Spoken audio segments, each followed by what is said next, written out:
Telugu cine ప్రముఖులతో Hyderabad city police commissioner CV Anand అత్యున్నత స్థాయి సమావేశం నిర్వహించారు.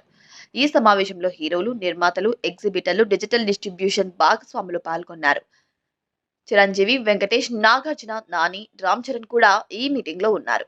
టిఎఫ్డిసి చైర్మన్ దిల్ రాజ్ కూడా ఉన్నారు. దర్యాప్తులో తమిళ్ ఎంవి, టైల్ బ్లాస్టర్, మూవీ రూల్స్ వంటి పైరసీ పోర్టల్స్ ఈ పని చేస్తున్నట్లు పోలీసులు గుర్తించాయి. ఈ వెబ్సైట్లకు ఆన్లైన్ గేమింగ్, బెట్టింగ్ స్పాన్సర్ల ద్వారా ఆదాయం వస్తుందని పోలీసుల విచారణలో వెల్లడైంది.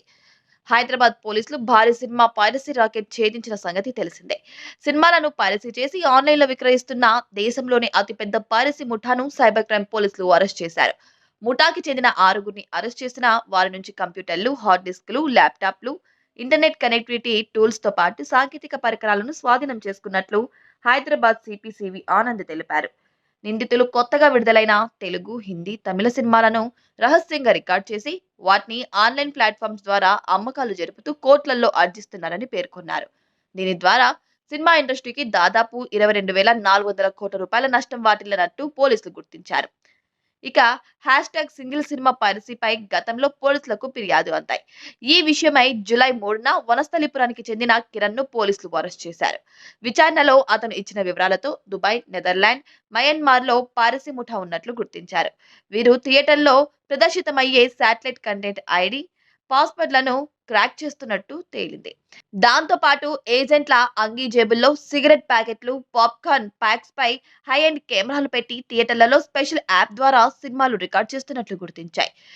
ఏజెంట్లకు క్రిప్టో కరెన్సీ రూపంలో కమిషన్లు అందిస్తున్నారు. అయితే ప్రధాన నిందితుడు జానా కిరణ్ కుమార్ మంత్రామాల్ థియేటర్లో సినిమాలను రికార్డ్ చేస్తున్నాడు. ఇతను ఇప్పటి వరకు 40 సినిమాలు పైరటెడ్ చేసినట్లు సిపి తెలిపారు. ఈ కేసులో 2 నిందితుడు సిరిల్ రాజ్, అమలా దాస్ వెబ్సైట్స్ ద్వారా పైరటెడ్ గేమింగ్ సైట్స్ ద్వారా క్రిప్టో కరెన్సీలో డబ్బులు కన్వర్ట్ చేస్తున్నట్టు చెప్పారు. OG, hit, Kubera, Harihara Veeramallu, Radhe Shyam, Dasara, lucky Bhaskar, Daaku Maharaj సినిమాలను నిందితులు పైరసీ చేశారు. నిందితుడు అశ్విని కుమార్ క్యూబ్ సినిమాస్ వంటి మూవీ ప్రొవైడర్ సంస్థల సర్వర్స్ హ్యాక్ చేసి కొత్త సినిమాలను వారి వెబ్సైట్ లో అప్లోడ్ చేస్తున్నాడు. దీంతో పాటు ప్రభుత్వ వెబ్సైట్లను సైతం హ్యాక్ చేస్తున్నట్లు పోలీసులు గుర్తించారు.